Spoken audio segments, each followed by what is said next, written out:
आगे गए ना बावड़े, रहते भी सब जा, और बिन साहेब की बंदगी की तो छोड़ ठिकाना ना। आज आप कितने ही व्यवस्थित नजर आते हो, खूब बढ़िया पोस्ट हो या अच्छा कोई धन कारोबार आपका हो, बच्चे आपके ठीक ठाक हैं, विवाह शादी भी उनकी अच्छी जगह होगी है, उनका रोजगार भी बढ़िया है, और कल मृत्यु हो जा, जिस व्यवस्था को तू देखकर आंखें बंद करे बैठा है, तो कल एक सेकंड में क्या नहीं हो रहा, किसके साथ नहीं हो रहा, स्वयं नहीं हो रहा तो पड़ोस में हो गया होगा कि, तो वहां उससे देख लो शिक्षा।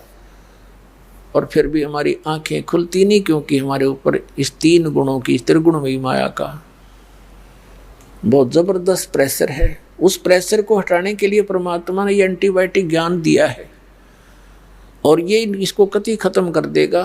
रात को नींद आना बंद हो जाएगी आपको, और ये विष दिखाई देंगे जिसके लिए आप सारा जीवन नष्ट करते थे। और फिर दूसरी बात यह है कि जो आवश्यक वस्तु है आपको अवश्य मिलेगी।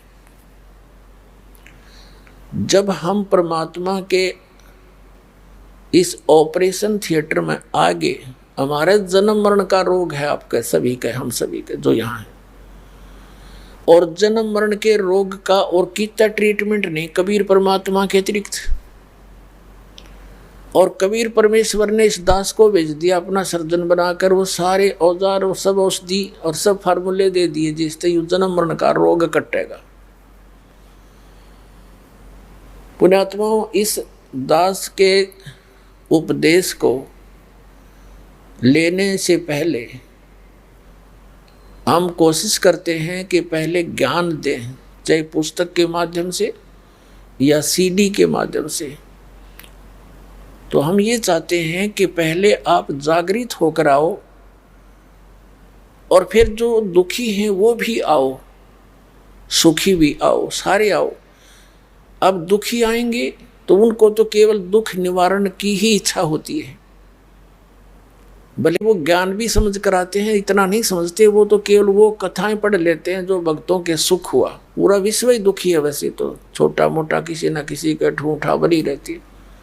तो भोली आत्माएं इस उद्देश्य से आ जाती हैं, हम उन्हें भी स्वीकार करते हैं कि आप ज्ञान सुनो, परमात्मा पर विश्वास करो, ये समर्थ शक्ति है, ये जो चाहे सो कर देगा, आपके सब दुख भी दूर कर देगा। लेकिन आपने थोड़ा सा धैर्य रखना पड़ेगा, आपने धैर्य रखना पड़ेगा, क्योंकि कोई भी वस्तु एकदम नहीं होती। परमात्मा इसके लिए कहते हैं कबीर जी, धीरे धीरे रे मना धीरे सब कुछ हो, और माली सींचे 100 गड़ा समय आए फल हो। जैसे एक आम का पौधा बोता है, लगाता कोई भी लगा लो, चाहे जैसे परमात्मा ने माली का उदाहरण दिया है, तो उसकी सिंचाई करता है, सैकड़ों घड़े पानी के सिंचाई करता है उसमें, जब तक वो बड़ा होता है। और जब वो बड़ा हो जाता, उसमें 2, 3, 4, 5, पहले तो 10-10 वर्ष लग जाते थे। तो बड़ा होने के बाद फिर देखना उसका रंग, वो उसका सुख, इतने फल लगेंगे, आप भी खा लोगे, पड़ोसी भी तोड़ ले जाएंगे, रिश्तेदारों के भी पहुंचा दोगे तो भी खत्म ना हो। तो ये वास्तविक भक्ति रूपी पौधा अब आपको मिला है। अब इसकी सिंचाई शुरू करो, यानी इसकी जो साधना बताई है दास ने, यह पूजा शुरू करो, और थोड़ा समय दो मालिक को। वैसे तो ये जो चाहे सो कर सकता है। ये समर्थ जब 600 वर्ष पहले आए थे कबीर भगवान, 64 लाख शिष्य हो गए थे कबीर परमात्मा के, 64 लाख शिष्य। और उस समय भारतवर्ष की कितनी आबादी होगी, उसमें 4 करोड़ के लगभग आबादी होगी आज से 600 वर्ष पहले पूरे भारतवर्ष की। और भारतवर्ष कितना था, अफगानिस्तान, पश्चिमी पाकिस्तान, बलोचिस्तान और इराक, ईरान, गढ़, गजनी, ये यहाँ तक, और पश्चिमी पाकिस्तान और पूर्वी पाकिस्तान, ये सारा कुछ भारतवर्ष के अंदर था। और सब मिला करके मुश्किल से 4 करोड़ आबादी होगी जनसंख्या। और उस समय 64 लाख से हो जाना, ना कोई मीडिया था, ना कोई स्पीकर, लाउड स्पीकर थे, ना कोई बुक का साधन था, सब अशिक्षित थे। वो कैसे किया करते थे, परमात्मा कहीं जा कर के खड़े हो जाते थे बीच बाजार में, और एक इकतारा लेकर सुरीली आवाज़ से अपनी वाणी बोलनी शुरू कर देते थे। अब हमारी आदत है, कहीं कोई विशेष सी आवाज़ आती है, कोई बाजा वगैरह बजता है, तो हम उधर अवश्य आकर्षित होते हैं। वो दयालु हमारे लिए भटक रहे थे, आप बैठ जाते थे सैकड़ों की संख्या में, फिर उनको ऐसा ज्ञान सुनाते थे, क्योंकि आत्मा दुखी तो सभी है, और फिर किसी को आशीर्वाद देते थे तो सुखी हो जाते थे। यानी इतने सुखी कर दिए, पर वो फेल हो गए सारे। वो सिर्फ झाड़ा लवाना लग गए मालिक के पास। दुखी हुए, दूसरे को बुला ले, हजर तो भी चाल उड़े, गुरु जी जाते ठीक कर दें।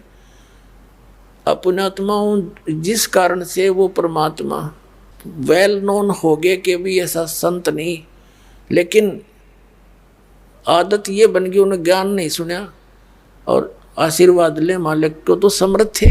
और हम उनके बच्चे, उनको उनसे दुख हमारा देखा नहीं जाता। अपने बच्चे का दुख पिता माता नहीं देख सकते, जहाँ तक उनकी शक्ति होगी, संभव होगा, वो दुख रहने नहीं दे उनका। और वो तो सक्षम थे। तो इस प्रकार उस परमात्मा ने ना जाने कितने को सुख दिया, 64 लाख चेले बन गए। और बाद में फिर एक पे छोड़ मारी थी उनको, एक परखी मारी थी, एक भी ना पाया, क्योंकि वो ज्ञान ग्रहण नहीं कर रहे थे। वो केवल स्वार्थ सुखों की प्राप्ति के लिए ही लगे हुए थे। तो पुण्यात्माओं, आपको दास ने, परमात्मा कबीर जी ने जब ये ज्ञान स्टार्ट किया ही था, ऐसे अब भी हो रहे हैं सबको, ऐसे सुख तो अब भी होंगे और होते रहेंगे। ऐसे ऐसे लीला की दाता ने, क्योंकि पहले ज्ञान नहीं मान रहे थे। सन 1994 से दास सत्संग कर रहा था गांव गांव में। अक्षेत्र ज़्यादा गांव का कवर किया हमने, क्योंकि हम गांव के रहने वाले थे। तो वहाँ क्या करते, ऐसे ऐसे सुख दिए, वह सोच भी नहीं सकते कि भगवान ऐसा करता है, और काफ़ी संख्या में लग गए। अब क्या होता, 4-5 सुख मालिक ने लगातार दे दिए ताकि ये मेरे तरफ दृढ़ हों, और एक ना हुए, बताओ, और वो आवश्यक ना हो, उसी में दिल टूट गया। नो क्योंकि मैं नहीं फायदा होया मेरे। वो जा बैठा, फिर वही माता का धोकन, वही जहाँ जाया करता वहीं फिर धक्के खाने लग गया। तो कहने का भाव दास का ये है कि यहाँ आने से पहले आप पहले तो हमारा उद्देश्य समझो और फिर अपना समझो।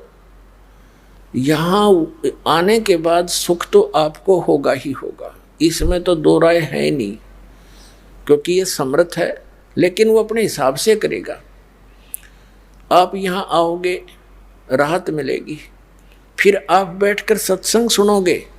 जिनको ऐसा ऐसा कष्ट था, सब फेल हो लिए थे, डॉक्टर भी, झाड़े झपटे भी, संत महंत भी, सब जगह, और यहाँ आते मालिक ने दया कर दी। यह तो होना ही है आपका, लेकिन होगा जब आप पूर्ण रूप से विश्वास कर लोगे।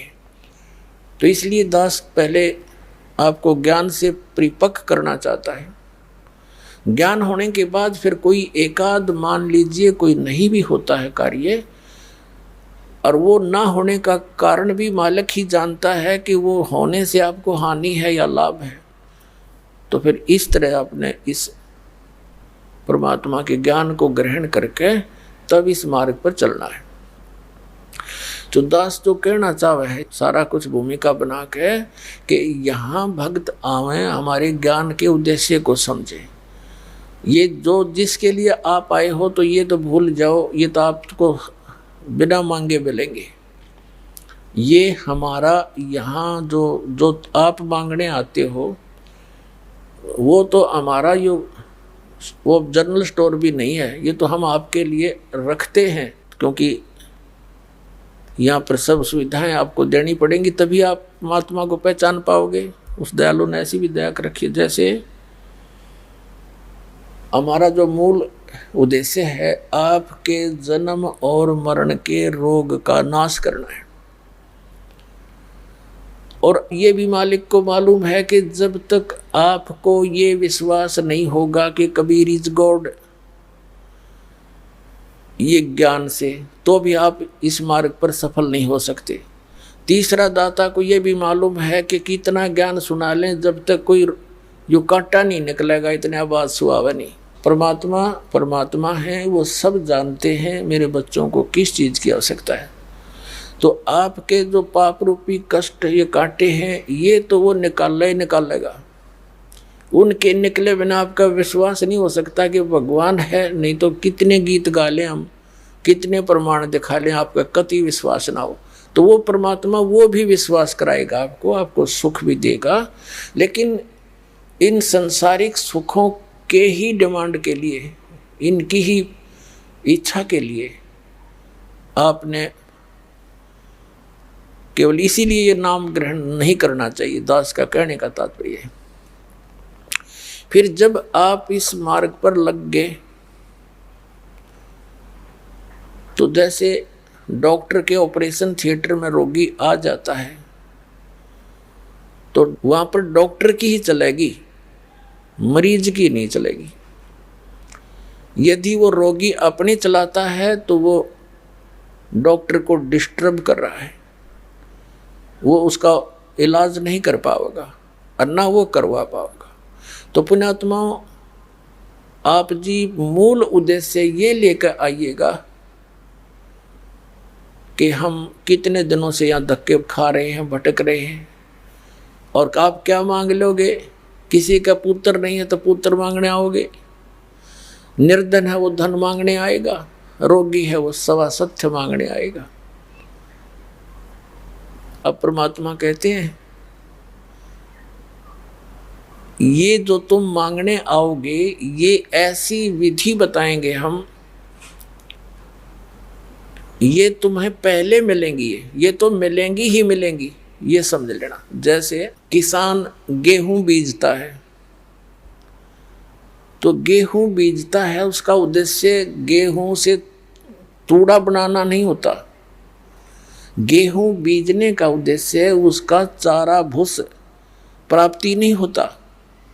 उसका उद्देश्य होता है कि मेरे बच्चे भूखे ना मरें, मुझे गेहूं प्राप्त हो, अन्न प्राप्त हो। और गेहूं बीजा जाता है तो भूस उसके साथ होता है, वो तो पहले बनेगा, भूस तो बनेगा ही बनेगा उसमें। तो कहने का भाव ये है कि जो वस्तु आप मांगने आते हो वो तो है भूस, और जो हम देना चाहते हैं वो है कणक, आपकी जीवन रक्षा। तो ऐसी विधि, ऐसी भक्ति आपको दी जाएगी कि जो डिमांड आप करने आए हो, कोई रोगी है उसका रोग दूर होगा, निर्धन है उसको आवश्यक वस्तु धन अवश्य मिलेगा। वो भक्ति विधि आपको बताई जाती है कि इसमें ये भूस तो बनेगा ही बनेगा। तो फिर मांगने की आवश्यकता नहीं रहेगी, आप इतने समझदार हो जाओगे। आप इस भक्ति को स्टार्ट करके देखो विश्वास के साथ।